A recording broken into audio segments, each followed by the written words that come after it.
धनतेरस, धनवंती जयंती। यह त्यौहार दीपावली आने के पूर्व सूचना देता है। यह कार्तिक मास कृष्ण पक्ष त्रयोदशी को मनाया जाता है।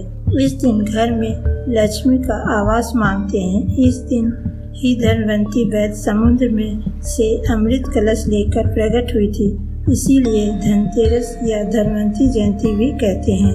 धनतेरस पर लोग सोना, चांदी, पीतल, झाड़ू, नमक, धनिया कुछ भी खरीद के अपने घर लाते हैं। कथा। एक दिन भगवान विष्णु मृत्यु लोक विचरण करने के लिए लक्ष्मी सहित भूमंडल पर आए। कुछ देर बाद लक्ष्मी से बोले कि मैं दक्षिण दिशा की ओर जा रहा हूँ, तुम उधर मत देखना। यह कहकर ज्यों ही भगवान ने राह पकड़ी त्यों ही लक्ष्मी पीछे पीछे चल पड़ी। कुछ ही दूर पर सरसों का खेत दिखाई दिया, उसके बाद ऊख का खेत दिखाई मिला। वहीं लक्ष्मी जी ने श्रृंगार किया और ऊख तोड़कर चूसने लगी। तत्पश्चात भगवान लौटे और यह देखकर लक्ष्मी पर क्रोधित हो श्राप दिया कि जिस किसान का खेत है 13 वर्ष तक उसकी सेवा करो। ऐसा कहकर भगवान सागर चले गए। लक्ष्मी ने किसान के यहाँ जाकर उसे धन धान से पूर्ण कर दिया। तत्पश्चात 12 वर्ष के बाद लक्ष्मी जी जाने के लिए तैयार हुई, किंतु किसान ने रोक लिया। भगवान जब किसान के यहाँ लक्ष्मी को बुलाने आए तो किसान ने लक्ष्मी को नहीं जाने दिया।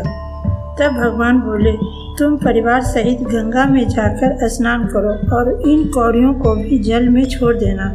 जब तक तुम नहीं छोड़ लौटोगे तब तक मैं ये नहीं जाऊंगा। किसान ने ऐसा ही किया। जैसे ही उसने गंगा में कौड़ी डाली वैसे ही गंगा से 4 चतुर्भुज निकले और कौड़ियाँ लेकर चलने क्यों उदित हुए। तब किसान ने ऐसा आश्रय देख गंगा जी से पूछा कि ये 4 भुजाएं किसकी थी। गंगा जी ने बताया कि किसान वे चारों और हाथ मेरे ही थे। तूने जो कौड़ी मुझे भेंट किया वे किसी ने दी हुई है। किसान बोला, मेरे घर में 2 सज्जन आए हैं, वे ही दिए हैं। गंगा जी बोली, तुम्हारे घर जो स्त्री है वह लक्ष्मी है और पुरुष विष्णु भगवान है। तुम लक्ष्मी जी को न जाने देना, नहीं तो पुनः उसी भांति निर्धन हो जाओगे।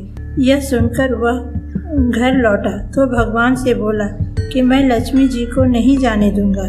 तब भगवान ने किसान को समझाया कि इसका मेरा श्राप था कि 12 वर्ष से तुम्हें सेवा कर रही है। फिर उस लक्ष्मी चंचल होती है, उनको बड़े बड़े नहीं रोक सके। किसान ने हर्षपूर्वक कहा, नहीं, मैं लक्ष्मी जी को नहीं जाने दूंगा। इस पर लक्ष्मी जी ने स्वयं कहा कि हे किसान, यदि तुम मुझे रोकना चाहते हो तो सुनो, कल तेरस है, तुम अपना घर स्वच्छ रखो। रात्रि में घी का दीपक जलाकर रखना, तब मैं तुम्हारे घर में आऊँगी। उस समय तुम मेरी पूजा करना, किंतु मैं तुम्हें दिखाई नहीं दूंगी। किसान ने कहा, ठीक है, मैं ऐसा ही करूँगा। इतना कहा और सुन लेने के बाद लक्ष्मी जी ने 10 दिशाओं में फैल गई। भगवान देखते ही रह गए। दूसरे दिन किसान ने लक्ष्मी की कथा अनुसार पूजन किया। उसका घर धन धान से पूर्ण हो गया। इसी भांति वह हर वर्ष तेरस के दिन लक्ष्मी जी की पूजा करने लगी। उस किसान को जैसा करते हुए देख कितने ने लोग पूजा करना शुरू कर दिए। इसलिए जो भी धनतेरस के दिन नियम से पूजा पाठ करता है, घी का दीपक जलाता है, 13 दीपक जलाते हैं, उससे लक्ष्मी जी प्रसन्न होती हैं।